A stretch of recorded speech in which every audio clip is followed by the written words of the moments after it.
Good afternoon, everybody, and welcome. Welcome to this event organized by LIUC, Università, Cattaneo, and UNECE, the United Nations Economic Commission for Europe, to launch a Center of Excellence on Sustainable Finance for Infrastructure and Smart City, ExSUF, whose goal is to find out to make cities more inclusive, safe and sustainable. Let's get started now with the greeting of the Minister of Foreign Affairs, Antonio Di Maio, who sent us a letter. Allora, il Ministro ci ringrazia per l'invito che abbiamo fatto. We got this letter from Minister Mr. Di Maio, who thanks for the invitation for the launch of this Excellence Center. He cannot be present, but let's say he highlights the fact that in this very moment, cities are also considered as essential by the government for a post-COVID-19 recovery that can be inclusive and sustainable. According to the Minister, Italy is totally committed to this and is at the center of the work stream for development of the Italian presidency of G20. The government has identified amongst the various priorities the need to invest in the development of areas working on medium to low income countries, cities, so as to help them develop their potential. Of Olga Algayerova, UNECE Executive Secretary and United Nations Under Secretary General. Please, Ms. Algayerova, it's up to you. Thank you, Laura. Excellencies, distinguished guests, colleagues, ladies and gentlemen, I would like to welcome you to the launch of the UNECE Center of Excellence on Sustainable Finance for Cities and Infrastructure at LIUC, Università, Cattaneo. I would like to thank our partners, LIUC Cattaneo University, for taking the lead on the important subject of sustainable finance and becoming one of the UNECE Centers of Excellence. Financing for urban development has always been a very important topic. Funding is required for new construction of housing and urban infrastructure, and even more for refurbishing and reconstruction. Now, in the time of recovery after the COVID-19 pandemic, it's even more relevant than before. Sustainable financing is critical to achieve sustainable economic growth. It is central to building sustainable infrastructure for people, smart cities. In July 2015, the United Nations adopted the Addis Ababa Action Agenda on Financing Development. This document provides strategic guidance for financing the implementation of the 2030 Agenda and other relevant key United Nations agreements. The Addis Ababa Action Agenda suggests that we will need to access funds from all sources to benefit cities. These sources include public and private, bilateral and multilateral, domestic and international, and alternative sources. It also stresses the importance of moving from funding where money is provided directly by government for a specific purpose, in other words, taxpayers' money, to financing where the capital is provided by financial institutions or lending agencies and usually requires repayment. This, however, requires an increase in the bankability of projects, or put it simply, the ability to attract investment from traditional sources at reasonable interest rates. And to achieve this, we need to combine the resources of national authorities, local authorities, and the private sector.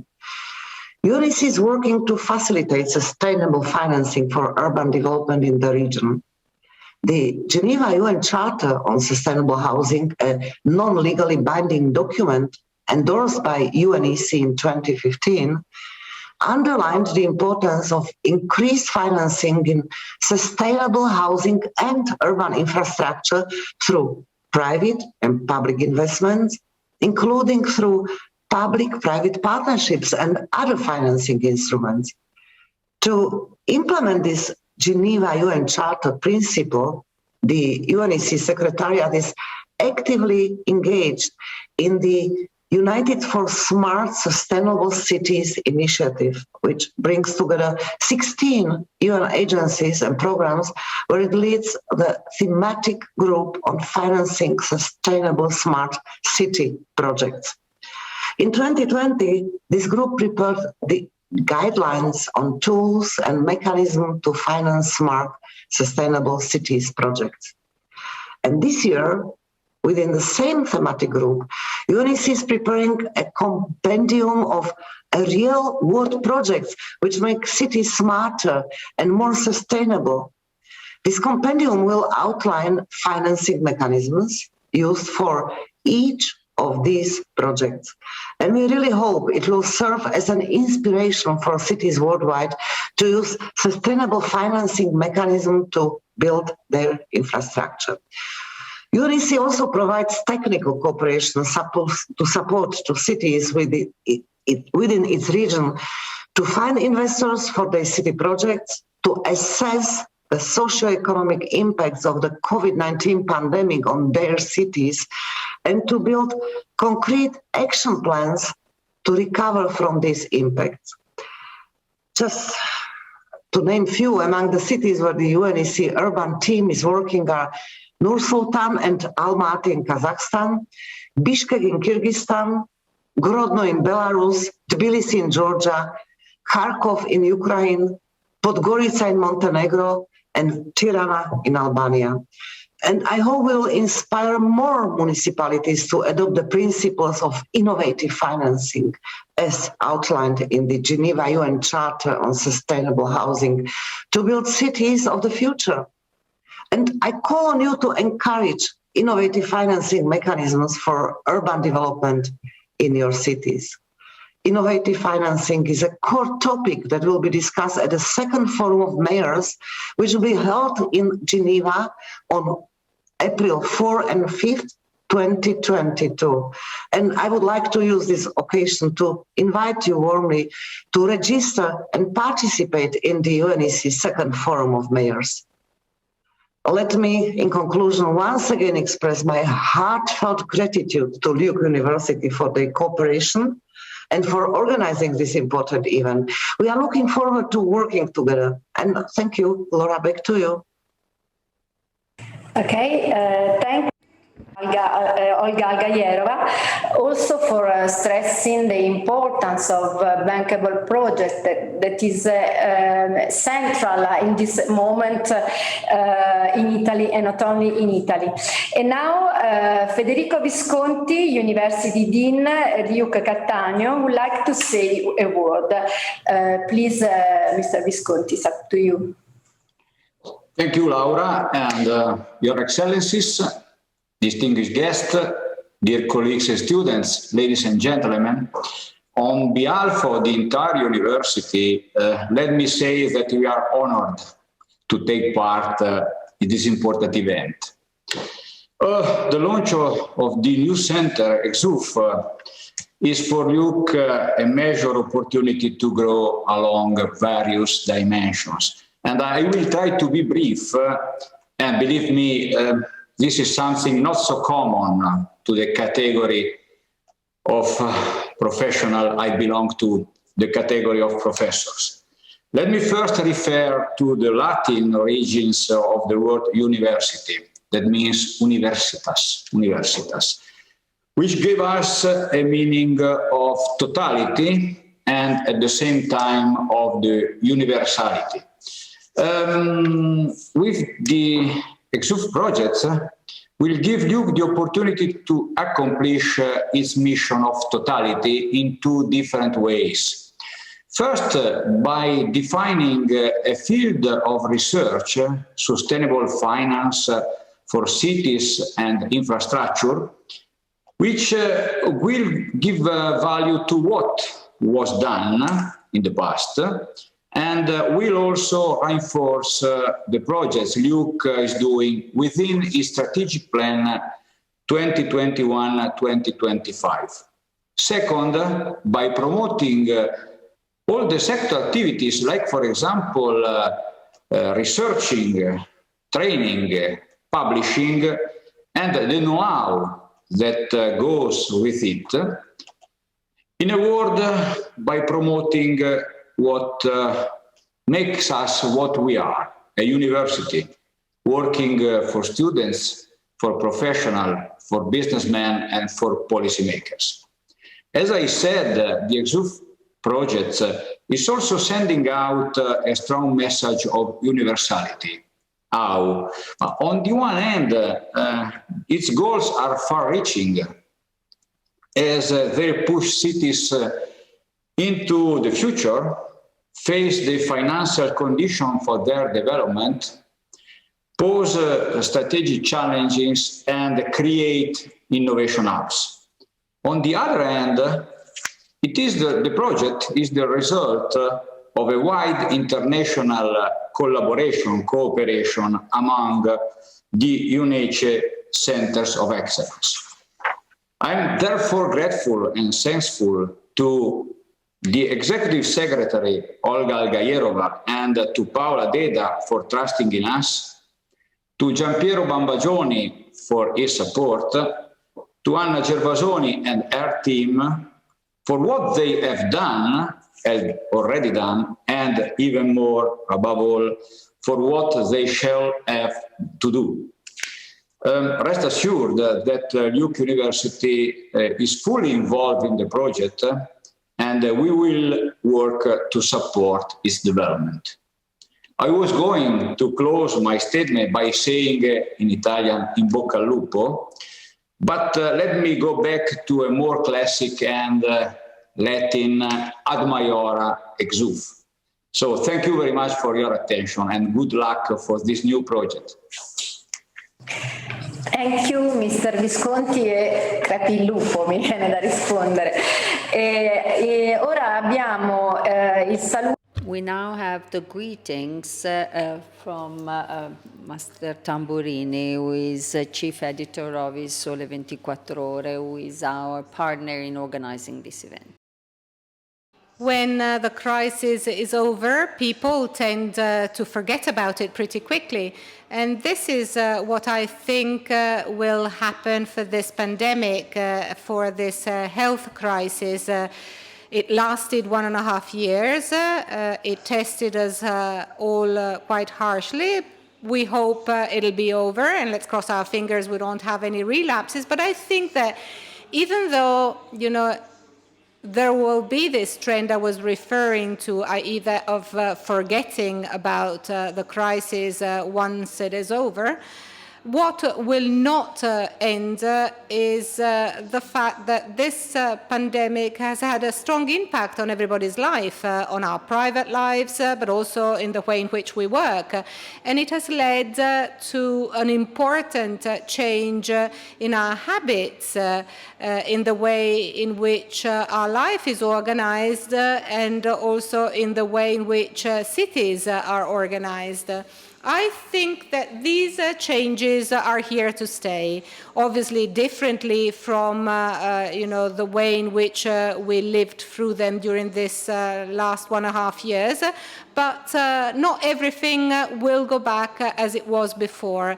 And more specifically, what will change, in my opinion, will be the social organizational model, starting from urban planning in the cities, but moving on to the relationship with the territory between large metropolitan cities and smaller cities, villages, and or the countryside.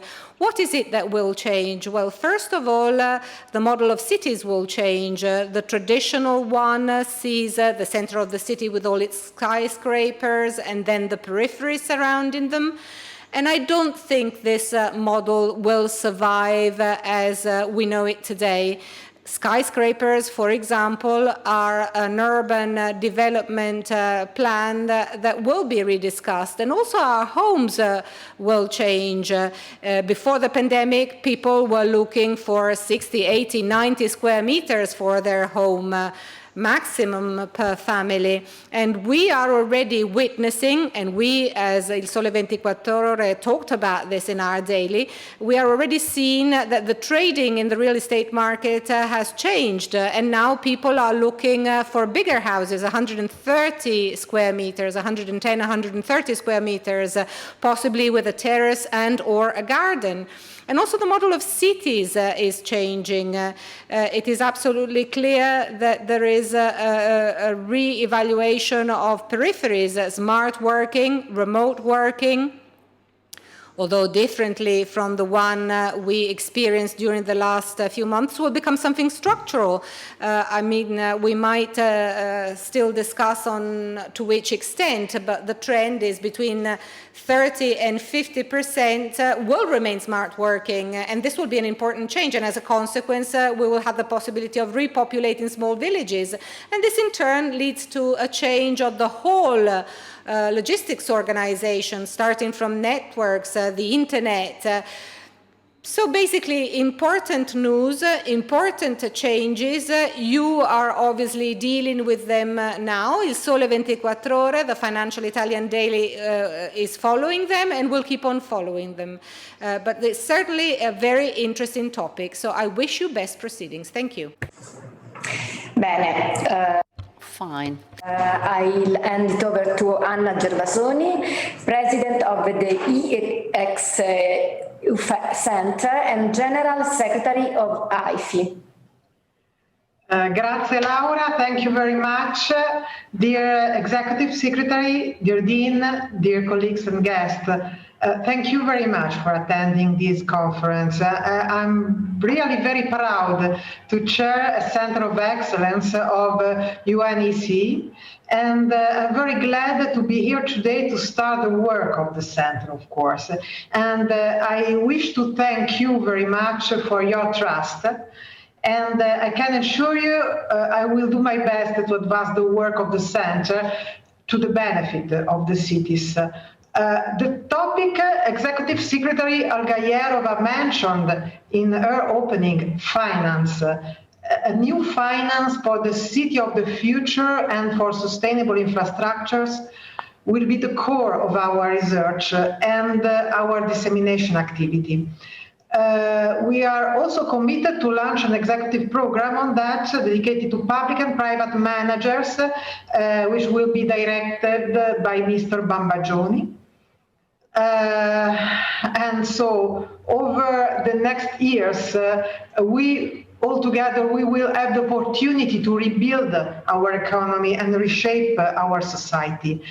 This is a major challenge which requires digitalization, connectivity, new energies, mobility. Many industries are involved in this process. To do that, infrastructures are the framework supporting the recovery, and finance is the fuel. Finance must be sustainable, of course. Infrastructures must be sustainable too. And of course, financeable.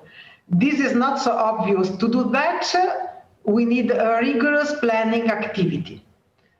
Given the size of this challenge, it's essential for projects to be financeable. That means to be able to attract both public and private resources. The peculiarity of private finance, from banks to private capital funds, specifically infrastructure funds, is the ability to create value, sustainable value in the medium-long term. Private finance approach is essential to select projects, to implement them, and to respect the timing, the agenda. Public and private finance must go hand in hand to succeed in this challenge. The aim of our center, ExSUF, is to be useful for sharing methodologies, best practices, and case histories. To achieve this goal, we need partners, of course, and we already have some prestigious partners and names working together with us. In this regard, allow me to thank very much Municipia first, 24 Ore Group, Domus Aire, IFI, and all the speakers engaging today in a debate which will be followed by other seminars and other initiatives. And it's also our intention to cooperate with the other UNECE Center of Excellence. We can build a very distinguished and complementary network. Today we also launch our first tool, the ExSUF portal. Here it is. Okay, can you see the portal? I hope yes. This would be an instrument for a permanent dialogue. Please use it. And let me finish with a few words on cities. As I said, planning is crucial in policy, in real estate, in infrastructures, and in finance as well. To plan a new society and economy, we must start from cities. Cities are the future. The city is the atom, the brick of our society, and in the cities is currently leading the 50% of the global population. From here we have to start to talk about connectivity, mobility, energy, and so on. And let me finish saying I'm sure that from Italy we can send a message to other countries. ExSUF, your Italian Center of Excellence, could be an important hub because our history, our Italian history, was born in a city, Rome, the great beauty, and our Renaissance, il nostro Rinascimento, started from municipalities, I comuni. We would expect another Renaissance originating from cities as well. And it's time to dream big for a new sustainable beauty starting from cities to reach our sustainable development goals. Thank you very much. Thank you, Anna. Thank you for your words, and keep some of these. Cities are a brick of our society. This is very important and interesting image. And so I open now the session dedicated to the city of the future. And we are proud to start with a contribution of Lord Norman Foster, founder and executive chairman of Foster and Partners and president of Norman Foster Foundation. I remember you that the foundation operates the Center of Excellence on Sustainable Housing in Spain. Now we can send the contribution. Will the pandemic change the city? I would suggest that in the short term, it might seem as if it has done. But in the longer arc of history, I would suggest that it's really exaggerated. It's magnified trends that were already apparent. Those trends will inform the city of the future. What are they? A move to cities which are more friendly, more pedestrian friendly, not taken over and driven by the automobile, a better balance. And those trends in mobility, where we're seeing younger generations less interested in ownership, much more an appetite for ride sharing, for on-demand services. And the trend towards automation, robotic cars, driverless cars, which can platoon densely nose to tail. We're already seeing less space taken over by vehicular traffic. That's likely to go further, liberating more space for trees, for greenery. So the city is likely, I believe, to be cleaner, quieter, safer, more welcoming, and more welcoming, hopefully, in terms of equality, affordable, in a way that in the past the city represented every strata of society, particularly those who make the city tick, living within its boundaries. So all of this comes to equality, it comes to finance. And in the end, the ideal city is an ideal balance between the public and the private. And those private initiatives, the best of them in the past, have added to the quality of civic life. If I think of Rockefeller Center, for example, it gave something back to the public as well as creating private spaces. Those, I think, are inspirations for our future. Okay, I'm taking the floor to introduce the panel discussion on sustainable infrastructure and cities, the role of finance and business. We have five guests. I'm going to start with Mr. Lee Harrison, Global Head, Macquarie Infrastructure and Real Asset. Good afternoon and thank you for being with us. We start with my first question, and the question is, what role do you see private capital is playing in Europe's economic recovery, and what is required to make this happen? Thank you. Pre-pandemic, the world faced a 15 trillion US dollar infrastructure spending gap over the next 20 years. And with public finances likely to emerge even further strained post-pandemic, given the levels of government support, it's clear that the private sector has an even greater role to play in mobilising capital needed to support communities and economies in the recovery. And beyond purely providing capital, there's clearly an opportunity for the private sector to partner with governments and the public sector, leveraging their international experience and deep expertise. And Italy's new National Recovery and Resilience Plan, which outlines over 200 billion euros of spending and reforms to recover from the pandemic and build back better. And the proposed structural changes and investment in infrastructure are clearly going to be key in delivering the immediate recovery, as well as providing stronger foundations for sustained and long-term growth in the years ahead. And we think it's a sensible ambition. Many other countries are adopting a similar approach. And when we consider our own experiences around the globe, I believe that a successful partnership with the private sector, it's often founded on three common characteristics. The first is a long-term approach to planning infrastructure that looks beyond the immediate political cycles. The second is a stable and transparent regulatory framework that provides certainty to investors about the long-term policy direction and the business environment.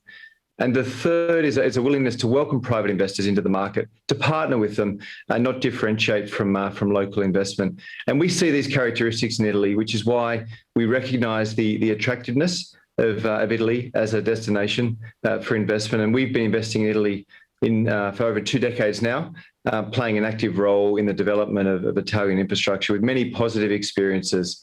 We recently underlined that commitment to Italy with an agreement to acquire Autostrada d'Italia in a consortium with CDP and Blackstone, which we're very proud of. And we expect to make further investments locally in the months and years ahead as well. Thank you for your word about Italy. And I have another question. And the global pandemic has underscored the importance of digital inclusiveness. How can infrastructure fund managers be part of the solution? Yeah, we've obviously, digitalisation has been an important global trend now for many years. We believe that the pandemic has accelerated that trend.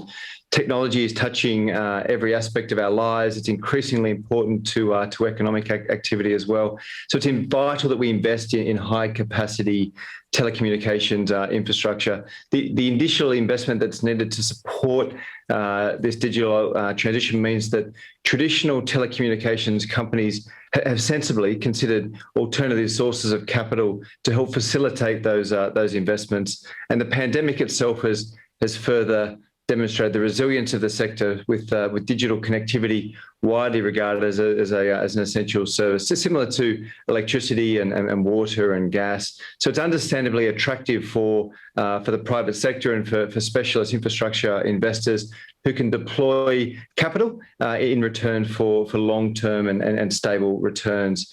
A number of these infrastructure investors have also built a lot of expertise managing digital infrastructure, and they can mobilise the type of stable and long-term capital that we believe is needed to facilitate the upgrade of that important infrastructure.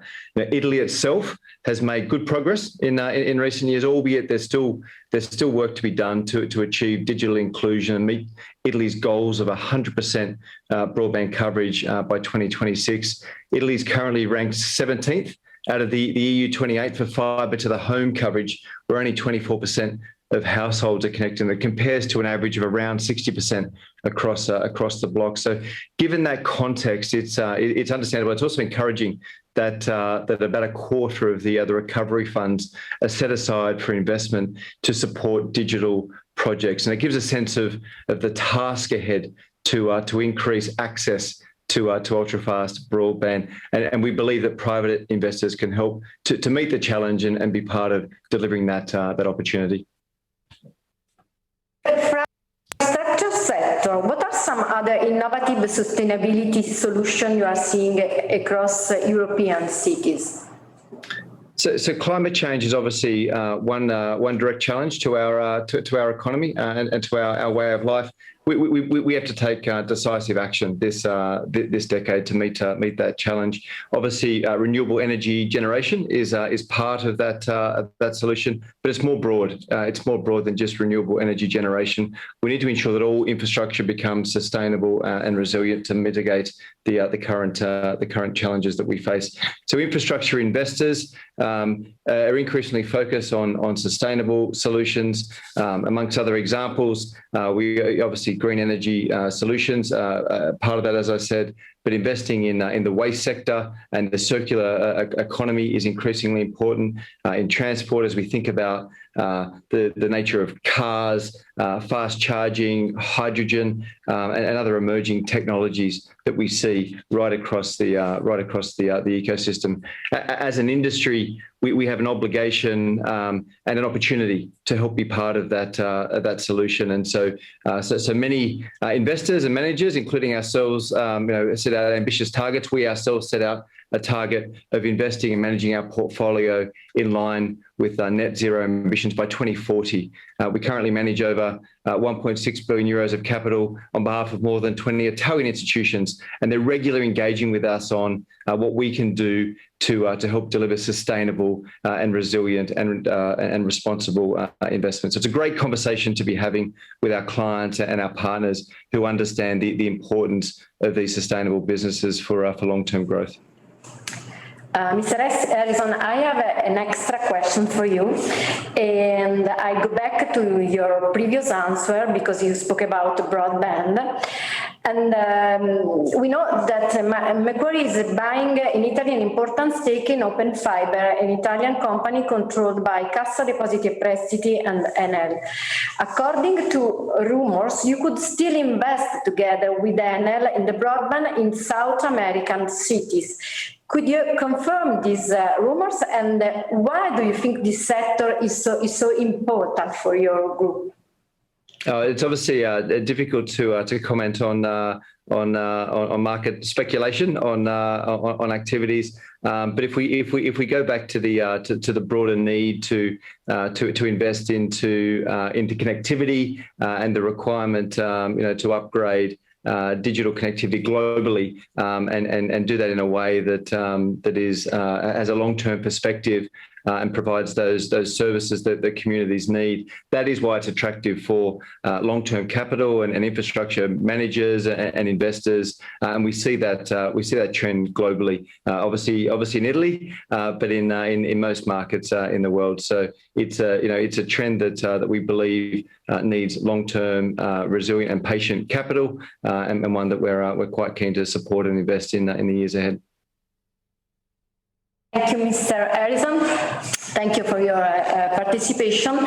And now we move to the next guest. Questa parte sarà condotta.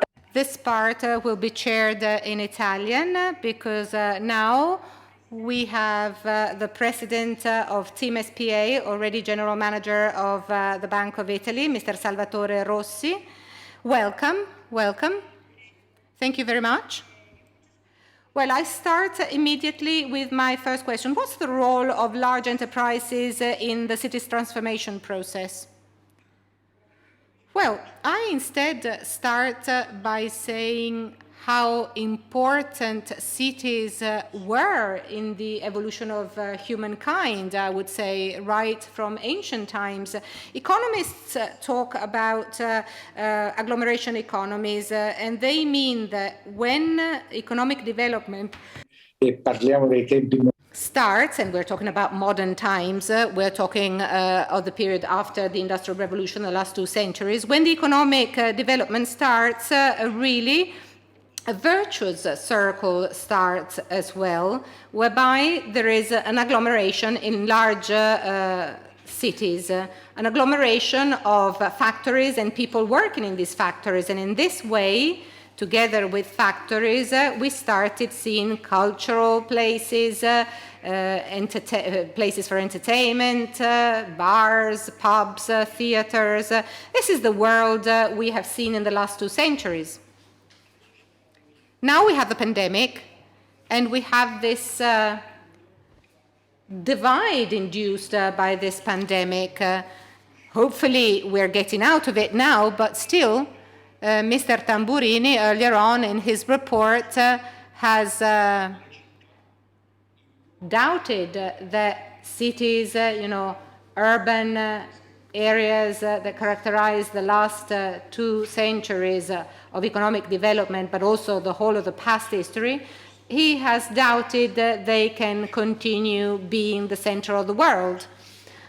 I heard Lord Norman Foster be a bit more optimistic. He said that cities will be able to transform themselves, if I may translate his words. They will become a bit less vertical and a bit more horizontal, and therefore a bit friendlier, happier, greener, with more trees. But I think cities will remain at the very core of our lives. And large businesses, large enterprises are strictly connected to cities. This has always been so. I repeat once again, right after the Industrial Revolution, when large factories started working everywhere in the world. And this obviously is something that can be both positive and negative. Also negative because obviously there has been pollution and really bad pollution in some cases in the past and today too. So now we are moving from manufacturing to services. In the advanced world, manufacturing is still very important because, it is important to export, and this is, the very core of the economy. But services represent 4/5 or 1/6 of GDP for our economies. And in the case of larger service companies, obviously there are less pollution issues. And so the connection, large enterprises and cities, large cities, could become, again, very important. But in a way we do not know yet, because the cities of the futures are unknown for the moment, and we don't even know what enterprises of the future will be like.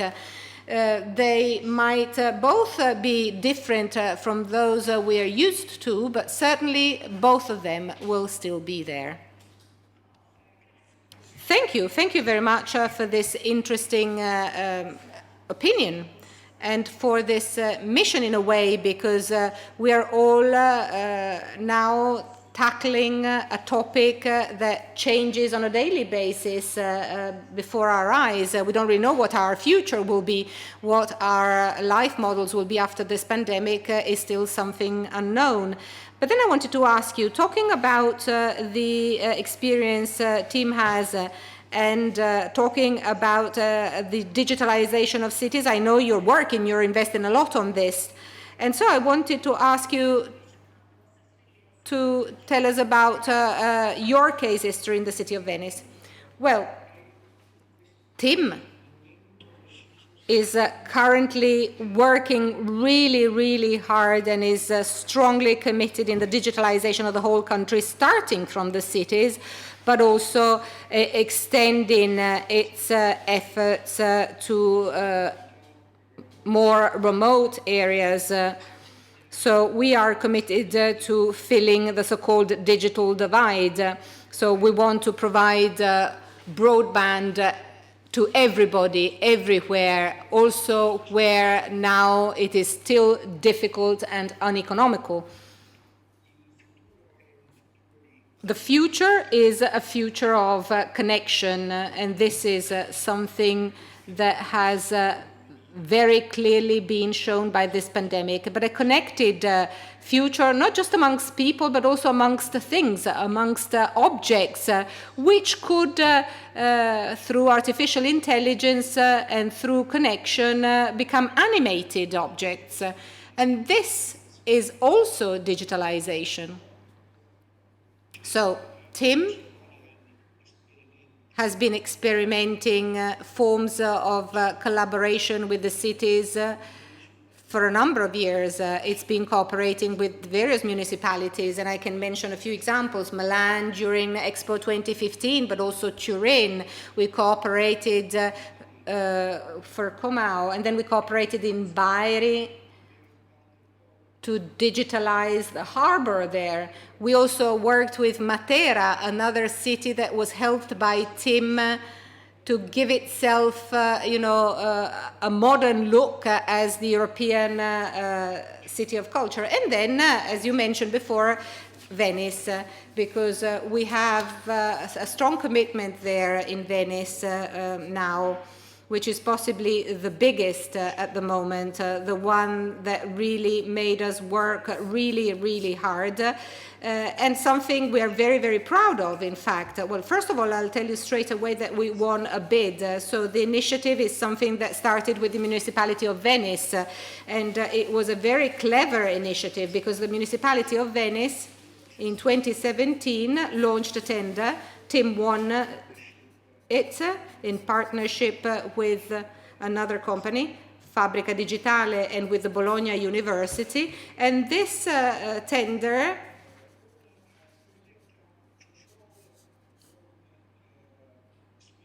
wanted to make the city smart. And the adjective here is of fundamental importance. In other words,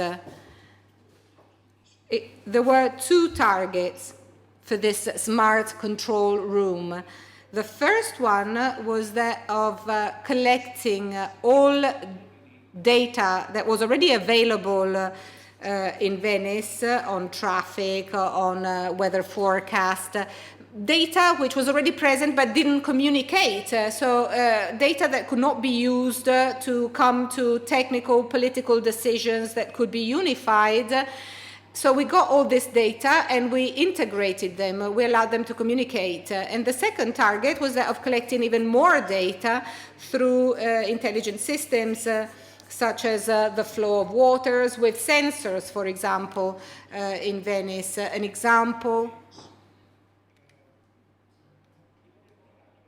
is this. And we did it quickly with the municipality. So we collected all this data and we made it available to the municipality.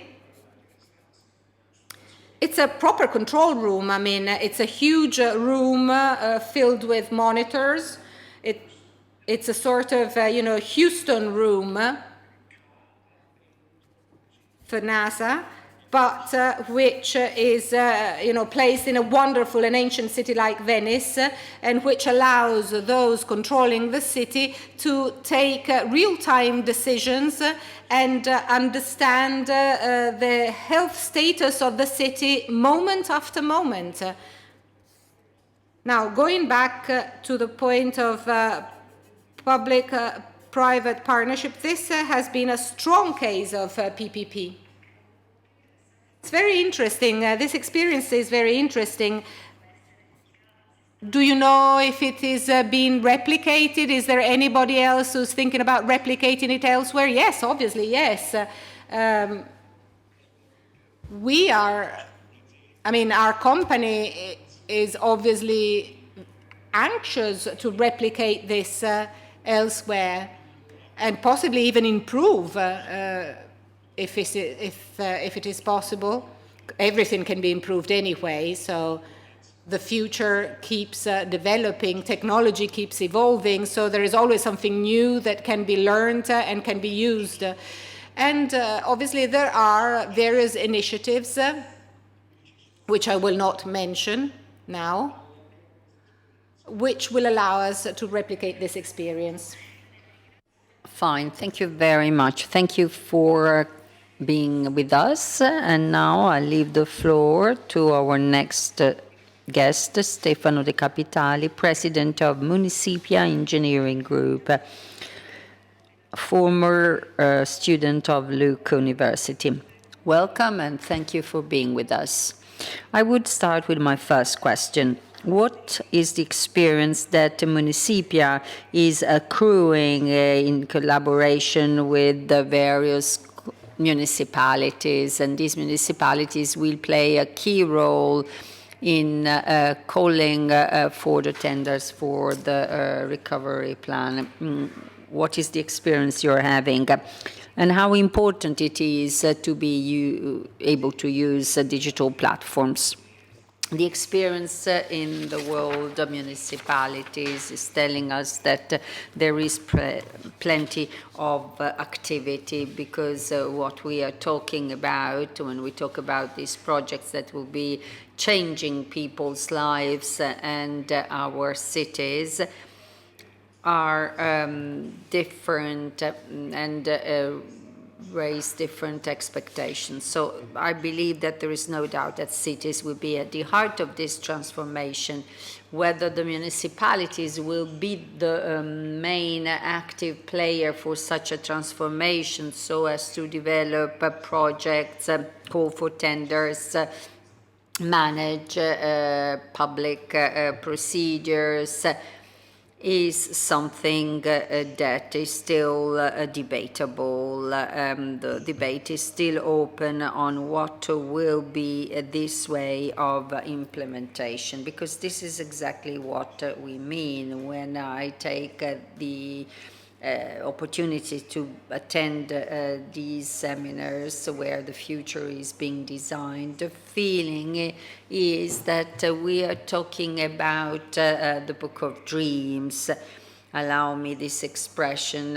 While working for this company that operates in 1,500 Italian and foreign cities, the problem lies in execution, the how. Nobody of us would like to find himself or herself in 2023, when all executive projects will need to be presented for the Resilience and Recovery Fund, or in 2026, realizing that not all projects have been realized, that red tape prevented us from realizing projects, that the scheduling has been postponed, so with an empty book of dreams.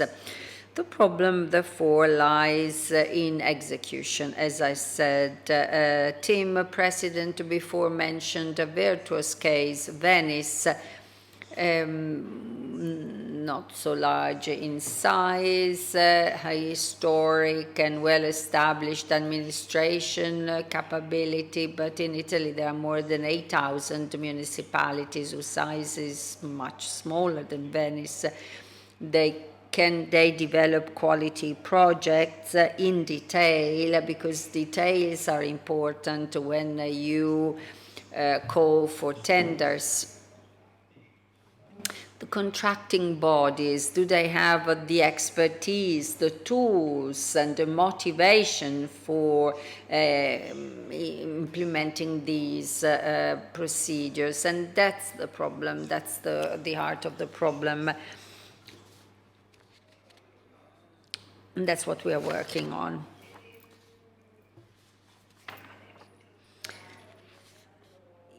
You highlighted the various problems. The problem of expertise and capacity is still great.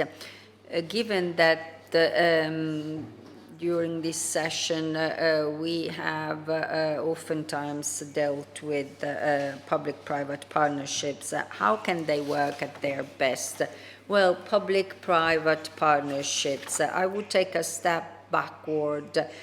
speaking about finance partnerships, because these will be the Resilience and Recovery Plan funds, but we'll also have private funds, investment capacities by investment funds, such as Macquarie or other funds, infrastructure funds, and the union between private and public finance, as it was mentioned before, is also under the Addis Ababa action plan agenda. And this is a very important union. Developing these projects by means of a union of public and private finance is key.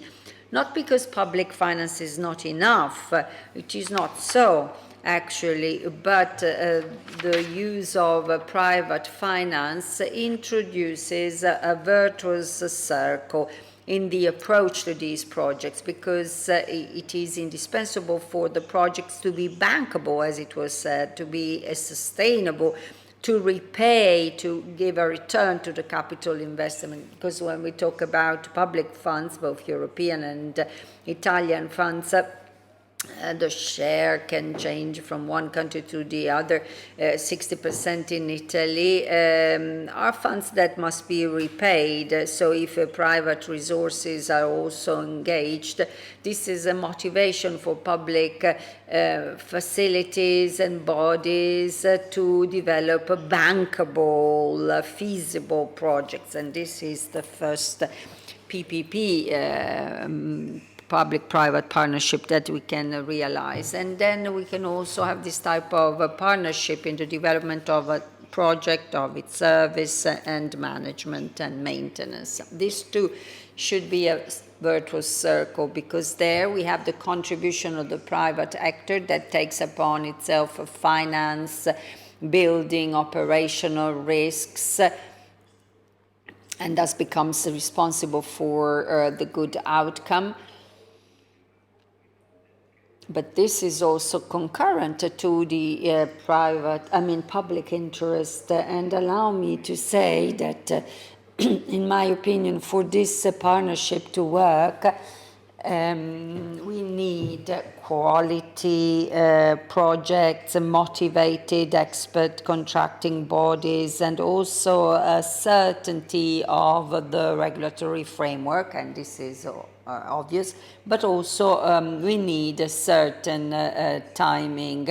Private financial investors making their resources available also need to know that these resources, that they are allocated, will be used within a certain period of time, because otherwise the steer capital allocation would be costly. And this is one of the weaknesses, again, timing and scheduling is one of the weaknesses, and this could deter private investors from entering this investment.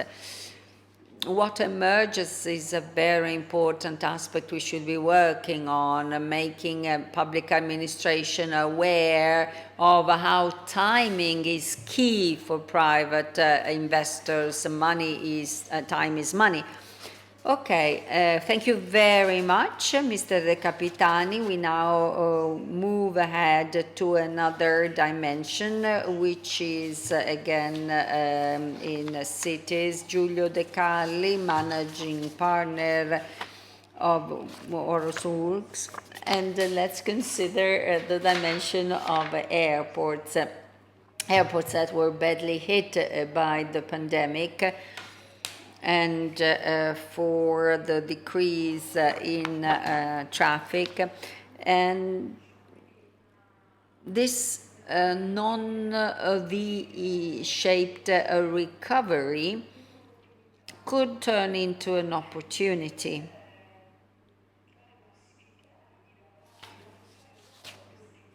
To strengthen the role of airports as gateways to our economy. What are the prospects and what is the situation?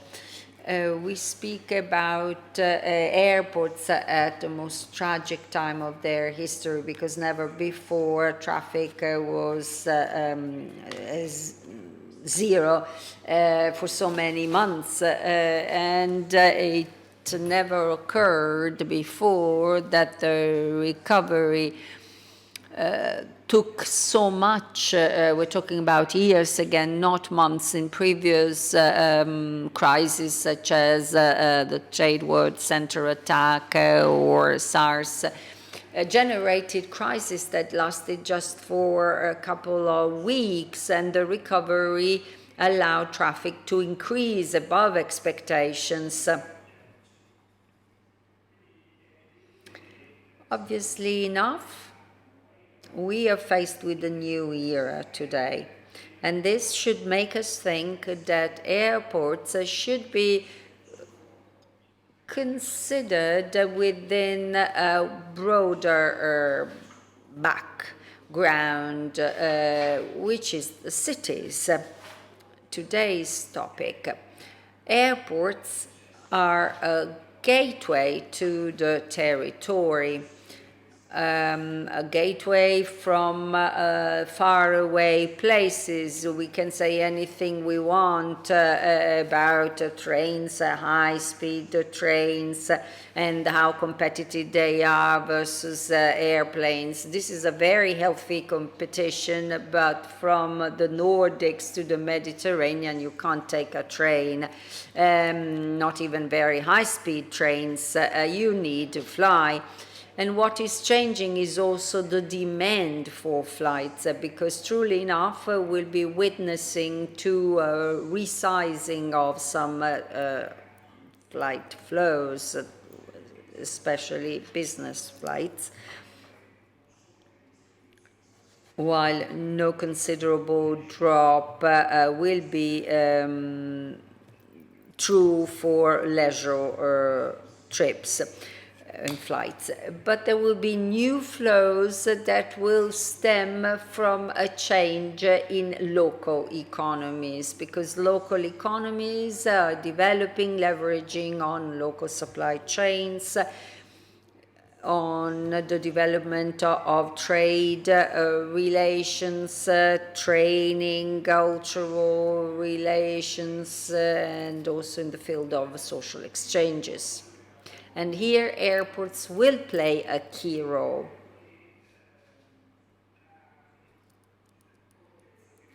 And I believe that we must be prompt in our reaction. We must be ready with plenty of ideas, good planning, which should be suitable to bear this increase in traffic. When we talk about the South working, this is already a reality. There is a demand out there, which helps us making models that were unthinkable just a few months ago work. Now, to be ready with brand new ideas and projects, because history teaches us that infrastructures can be built over a longer period of time, and even though procedures are sped up and we resort to innovative models for environmental impact assessment, still we need a lot of time to build infrastructures. That's why I agree with Mr. Rossi, president of TIM, when he said that it is impossible to accurately say how cities will be like in the future, but those who deal with infrastructures, so people who are here today, need to build plausible, affordable scenarios that must be adjusted over time, so that against today's backdrop, suitable projects can be developed to meet demand. Within these scenarios, how can an airport become a driver for development, and what will be the drive that will receive out of sustainable investments? we should not forget that airports are enterprises in dire straits. And this should be remembered always because like all companies having difficulties, opportunities must be granted for the future in terms of finance, in terms of tools with which they could react with the local areas. The border between airports and cities was always an area of conflict, sometimes even difficult to manage. So we need to build the right circumstances for airports to interact with the cities and local areas so as to seize opportunities and build on them.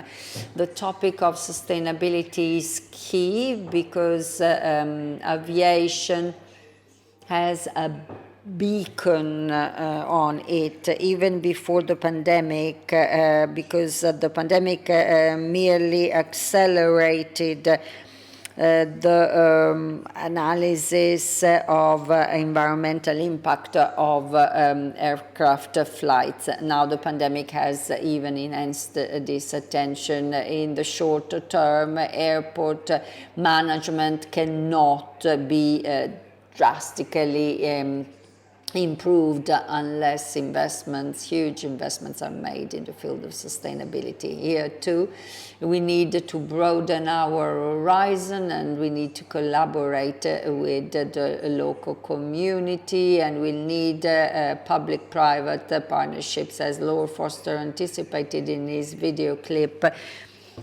I believe that to strike a balance between private and public initiative is our main objective.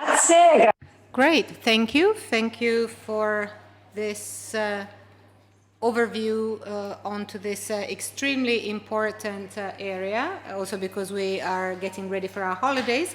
And let's now move to a different viewpoint, the point of view of financiers. And we do this with Mr. Mauro Pastore, who's General Director of the CREA Bank, one of the biggest banks of cooperative credits in Italy, a major banking group which is 100% Italian, and it's third in terms of number of branches and fourth in terms of assets. Welcome, Mr. Pastore. Thank you for being with us. Well, I'd start immediately with my question, and I ask you, what's the role of a large Italian bank, which by vocation is close to its territory, to support the development of smart and sustainable cities, and what are the tools you are betting upon? Well, first of all, thank you very much, Mrs. Serafini, and welcome to you all, and good afternoon to everybody. Well, the ICREA banking group, as you have already highlighted, is a cooperative banking group, the biggest in Italy, with 130 branches, and the banks are natively banks that are oriented towards supporting the development of the territories in which we are. We are present in about 1,500 municipalities, and in 300 of these, ICREA is the only bank present in that municipality. What does this mean? Well, it basically means that we are interconnected with the development of that municipality, and part of our DNA, part of our bylaws, shows that we have the obligation of developing the territories in which we are present. For this reason, ICREA Bank has always tried to support the development of the territory in which we are present through finance operations. We are Italian leaders of public leasing as a group, and we have carried out lots of transactions in this respect. Suffices to think about the renewal of local fleet of urban vehicles so that they are more and more charged with alternative energies, or activities to increase the conservation of water resources in the various utilities. activities which have always shown that we strongly cooperate with municipalities. At the same time, though, I also believe we should do even more, and we must do more. Today, we've already mentioned PPPs, and PPPs, private-public partnerships, in our opinion, can really be the tool that allows for an acceleration in creating more sustainable infrastructure. Also, our resilience plan in Italy thinks PPPs are extremely important. Why is that? Well, because PPPs has the elements that we have already highlighted before. First, it's got to be bankable, so we must have an economic return of the initiative. So it's not a question of dealing with initiatives that can be good for the community, and very costly. They must be very good for the community, but somehow they must also provide a return to the investment. And the second thing is that the private sector can present its projects to municipalities, which will assess that. And if the design will be accepted, then tenders can be launched. So there is an acceleration in the timing, because the issue of timing is a huge problem for Italy. And it's even more so for our plan for resilience, because this money has to be spent within a certain period of time. And we're not world champion in this respect. We must be world champion for the beauty of our cities, but certainly not because we are very fast in developing our infrastructures. And so as a group, we have started doing a lot, and we want to do even more in the future. I think that businesses must also dare a bit more in presenting projects that can be effective all in all. And then public administrations must be ready to assess them, and we as the financial system must obviously try and go another step forward to make these initiatives, these ideas, these private projects sustainable with our strength. I think we have all the elements, and this is a chance we cannot miss. I can mention an initiative we've launched a while ago. We've funded the development of an integrated logistics project in the Trieste harbor, a significant project, 150 million euro of funds that saw our group as the main financial operator, together with the banks of Friuli Venezia Giulia region. And the initiative has been welcomed, so a private entity with the Amsterdam airport has cooperated with us. So if you do things properly and you do things quickly, then in the end, finance can be found. So the key is bankable projects, banks interested and fast in supporting, and administrations that can actually seize all these opportunities. So how can I say? Businesses must present projects, and banks must be able to assess them properly and finance them properly. We heard about leasing. It's an extremely interesting tool that might be used more so in the future, thanks to the resiliency plan. But let's not forget that banks also have the issue of regulations. And we hear people talk about this a lot because, especially in situations such as this, the regulation has been developed in the past.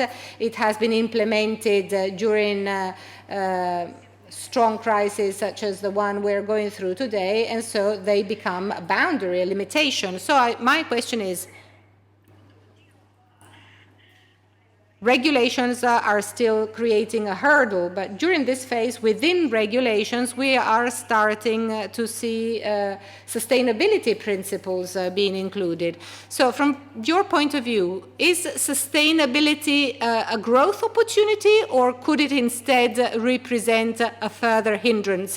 Because I'm thinking about all companies that need to become compliant with all sustainability criteria, and especially the small ones find difficulties and run the risk of being cut off by bank fundings.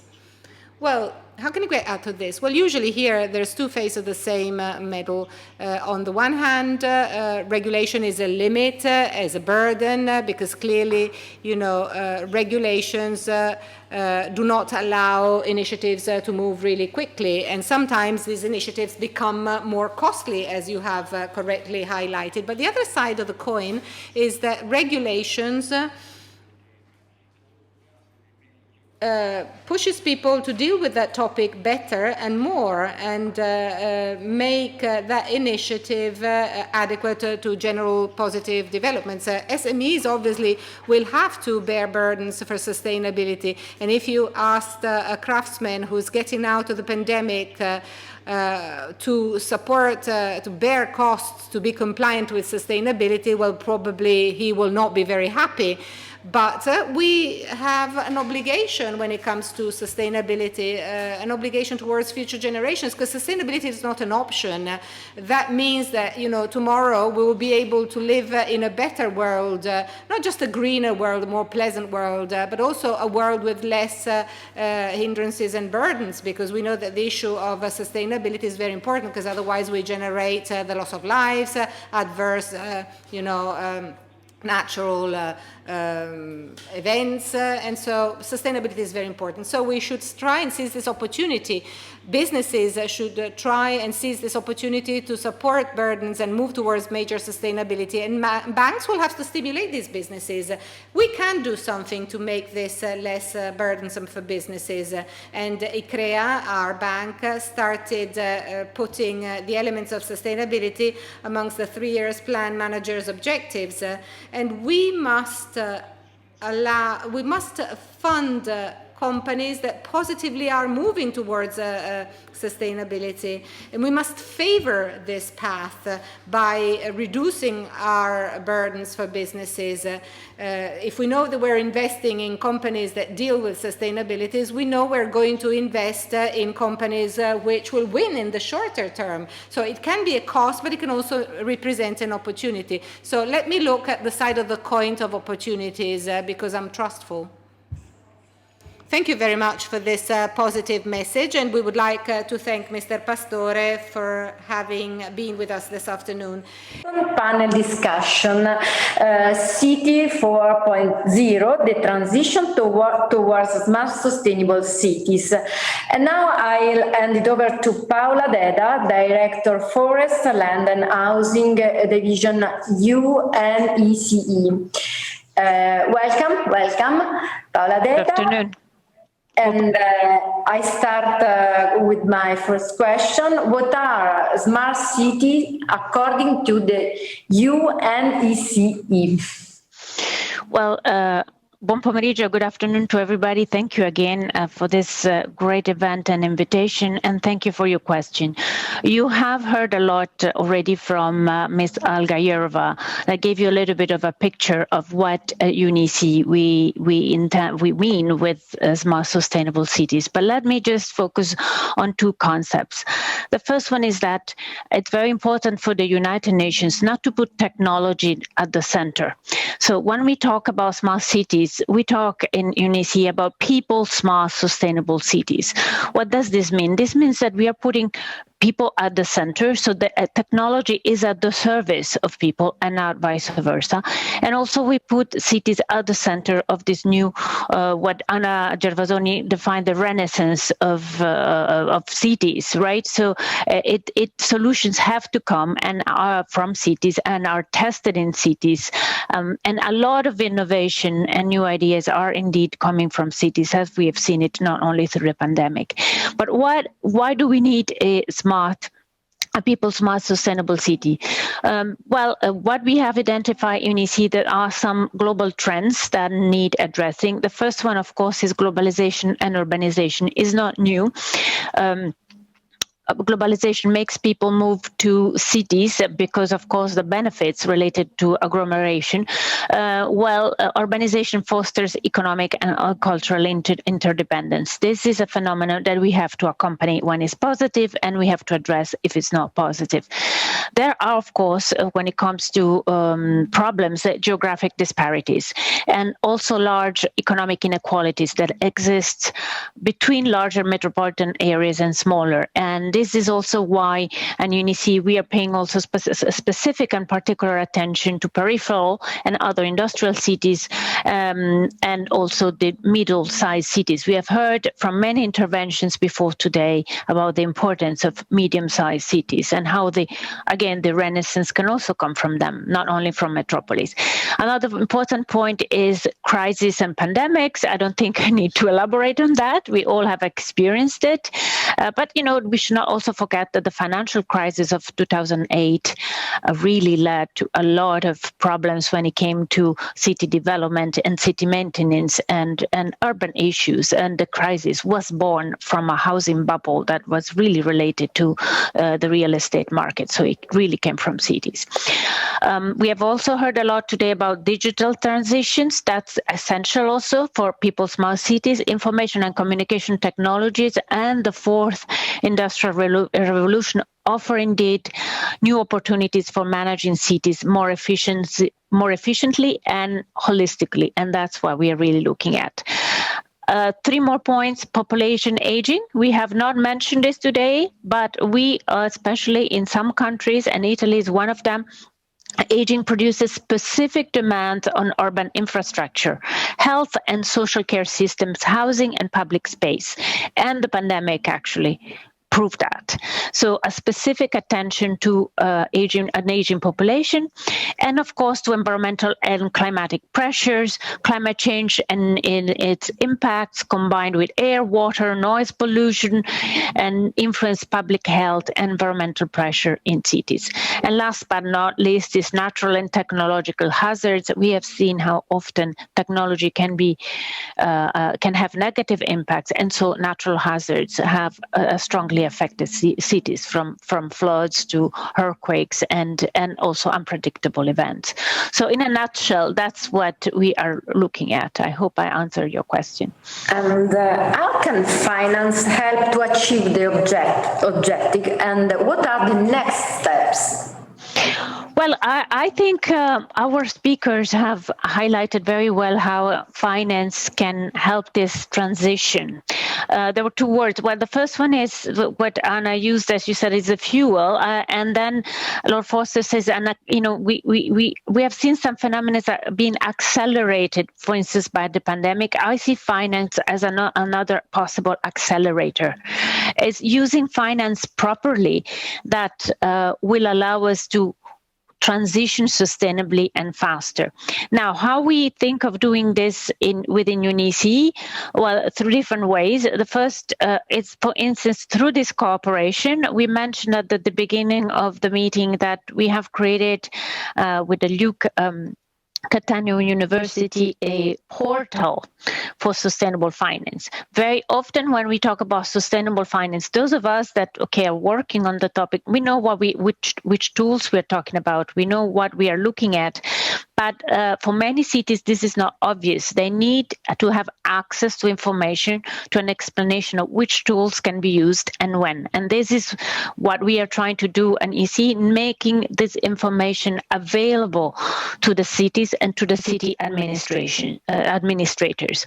Now, there are also other. I don't think finance alone can support this transition, but finance can also support different phases of this transition, from diagnosis.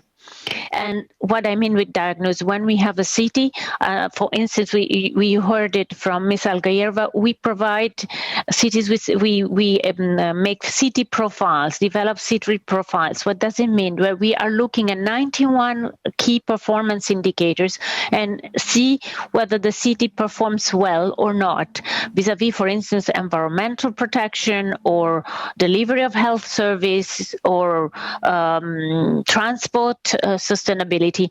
And once we have this diagnosis, then we can develop guidance specific to the city. So that's where finance comes in as well, and said, okay, which sector needs attention? Where can we develop private-public partnerships, as well as any other form of financial support. It doesn't necessarily have to be that.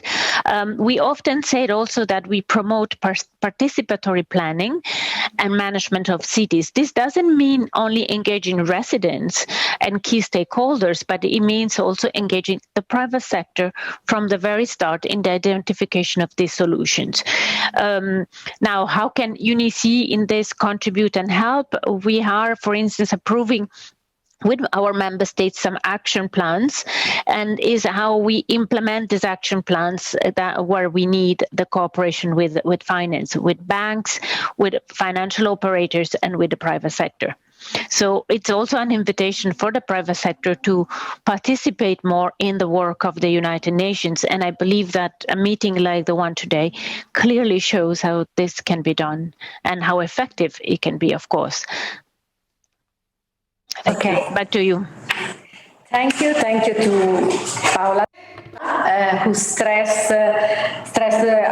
how important it is to give information about what sustainable finance is, because it's not so easy to understand. And now we have a contribution from Laia Bonnet-Rull, Deputy Major of Digital Transition and International Relation of the Administration of Barcelona. She tells us about the projects they are developing in Barcelona and the original way they are proposing to implement a public-private partnership. Good afternoon to all and greetings from Barcelona. I would like to thank the organizers, and in particular my friend Roberta Coco from Milan, for the invitation to take part in this conference. The topic of this conversation could not come at a more relevant time. With vaccination steadily progressing in Europe, we are seemingly getting out of the health crisis.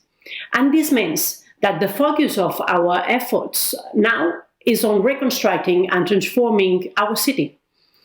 As you may know, in Barcelona, we are undertaking a deep transformation of both our built environment and the economic model. We want a more livable city and a more resilient economy. The ecological transition and the digital transformation are at the cornerstone of such process. Of course, our plans need large amounts of resources.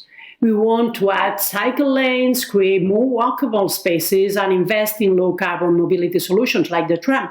And we also want to reskill local workers to prepare them for jobs in the digital and green energy sectors, and to boost new economic activities.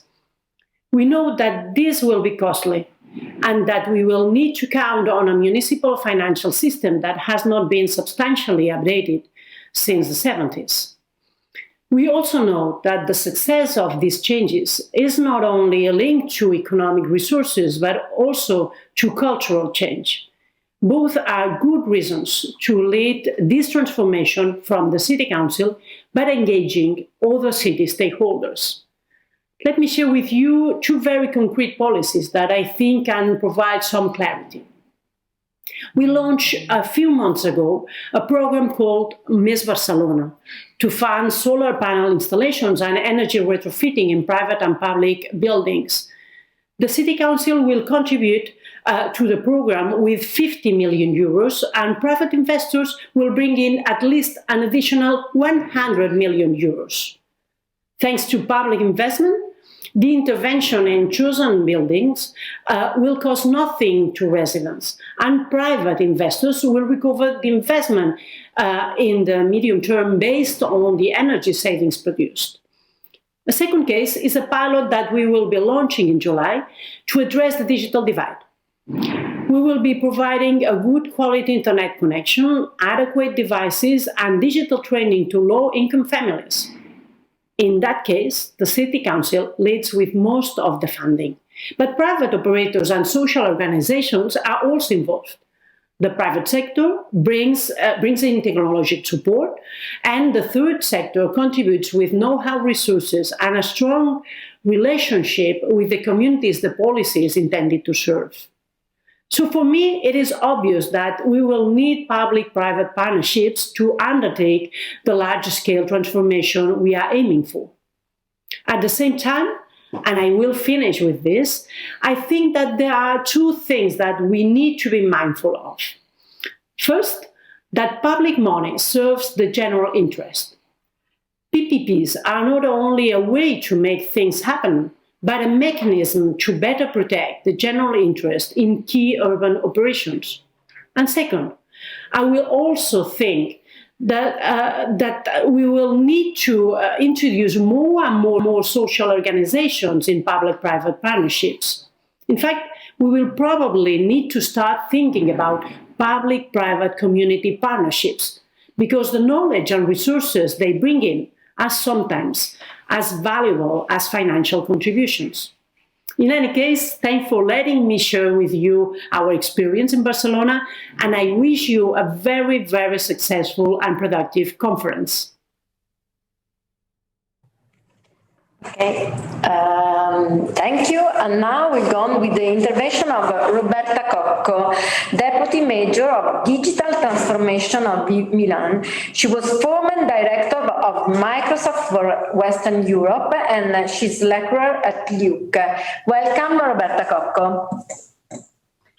Thank you very much. Thank you, everybody, for inviting me here.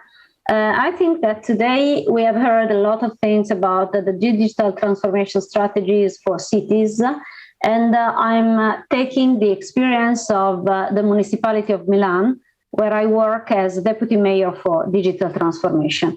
Our digital strategy was composed by two components. On one side, the technological component. So we focused on reinforcing infrastructure, offering Wi-Fi through the city, developing a very large interoperability plan, and of course, developing digital services to citizens. So the first component, half of our effort was on technology.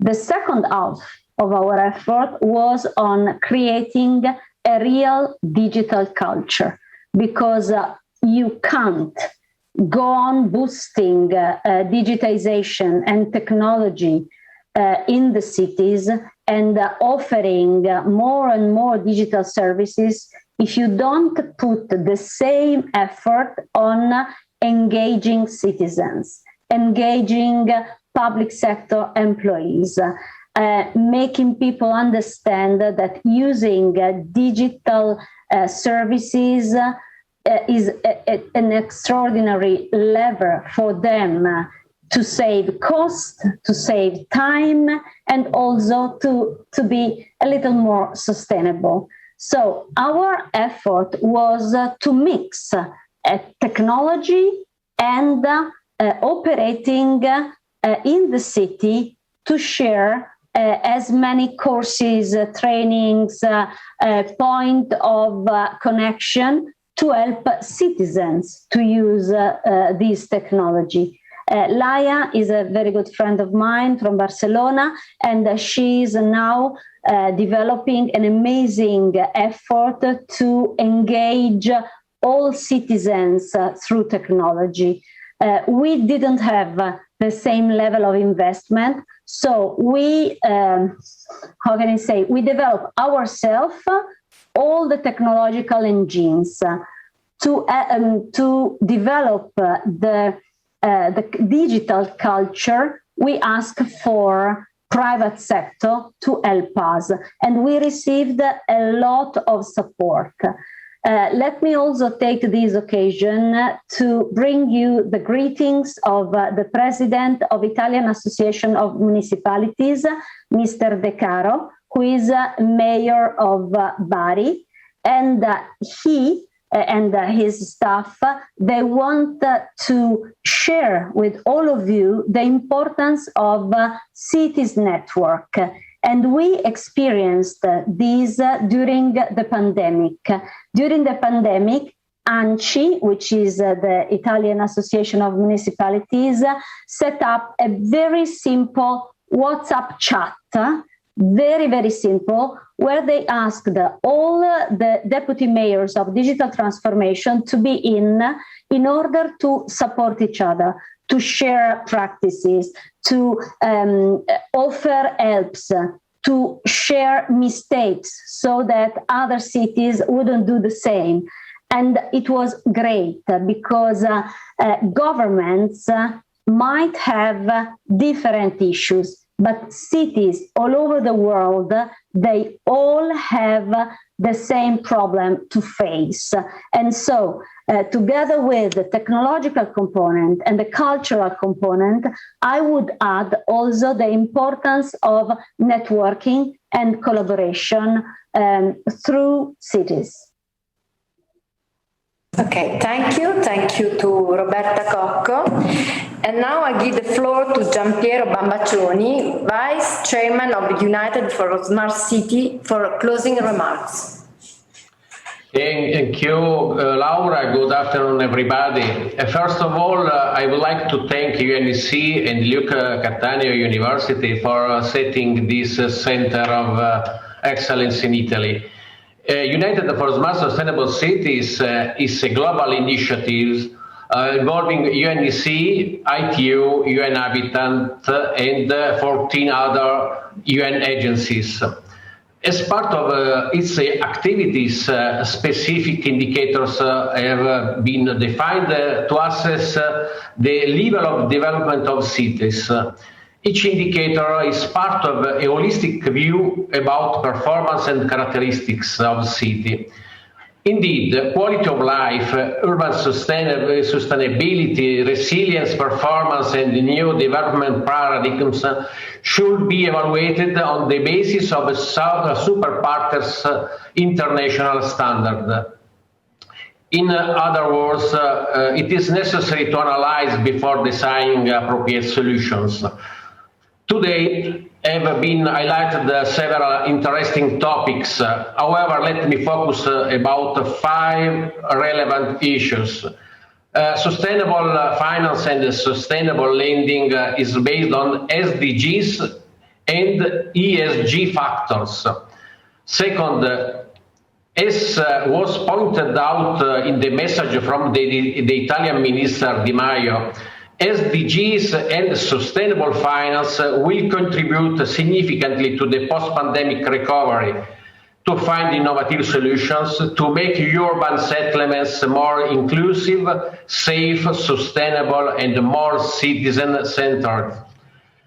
Again, sustainable urban development changements, resilient housing and infrastructure imply long-term policies, innovation, and green projects based on the financial resources as loans, grants, or private capital, sometime in public-private partnerships. Sustainable finance in the public and private capital will play a crucial role in urban regeneration and long-term investments. Fifth, urban regeneration and transformation projects should be sustainable from an economic and financial point of view, with the clear social benefits and high impact of the investments. Let me conclude by saying that this center in Italy will be able to promote sustainable development and sustainable finance in Italy, but at the same time, it will be able to work as accelerator with the 56 countries of the UNECE region. Thank you. We have come to an end, and I thank to our speakers and all of you who have followed us, and I leave you with Millennials video clips. In recent years, the focus on sustainable and responsible investment and the need to measure and manage ESG risk has grown within the international and European overview. The European Union has introduced, and it is keeping doing so, new measures and new regulation aimed not only at reshaping the entire industry, but also allowing investors to orient their investment towards more sustainable technologies and businesses. Among these new measures adopted at community level, we can mention, for example, the taxonomy or the disclosure regulation. However, this is a medium-long-term issue that include and integrate also financial analysis in order to create economic value for investor and for the society as a whole.